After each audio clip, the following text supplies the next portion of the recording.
ವಿಜಯನಗರ ಜಿಲ್ಲೆ ಅರಸೀಕೆರೆ ಹೋಬಳಿಯ ಜಂಗಮ ತುಂಬಿಗೆರೆ ಗ್ರಾಮದ ಭೋಗೇಶ್ವರ ಸ್ವಾಮೀಜಿ ಕುಂಭಾಭಿಷೇಕ ಮಹೋತ್ಸವ ಕಾರ್ಯಕ್ರಮ ಸಾನ್ನಿಧ್ಯ ವಹಿಸಿ ಅವರು ಆಶೀರ್ವಚನ ನೀಡಿದರು.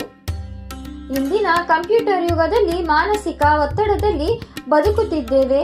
ಪೂಜೆ ಪುನಸ್ಕಾರಗಳಿಂದ ಒತ್ತಡ ನಿವಾರಣೆಯಾಗಿ ಬದುಕಿಗೆ ಶಾಂತಿ ಪ್ರಾಪ್ತಿಯಾಗಲಿದೆ ಎಂದರು.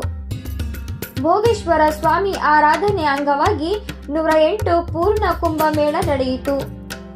ಗ್ರಾಮದ ಹೊರವಲಯದಲ್ಲಿರುವ ಹಾಲಸ್ವಾಮಿ ಮಠದಿಂದ ಆರಂಭವಾದ ಕುಂಭಮೇಳ ಗ್ರಾಮದ ಪ್ರಮುಖ ಬೀದಿಗಳಲ್ಲಿ ಸಂಚರಿಸಿತು.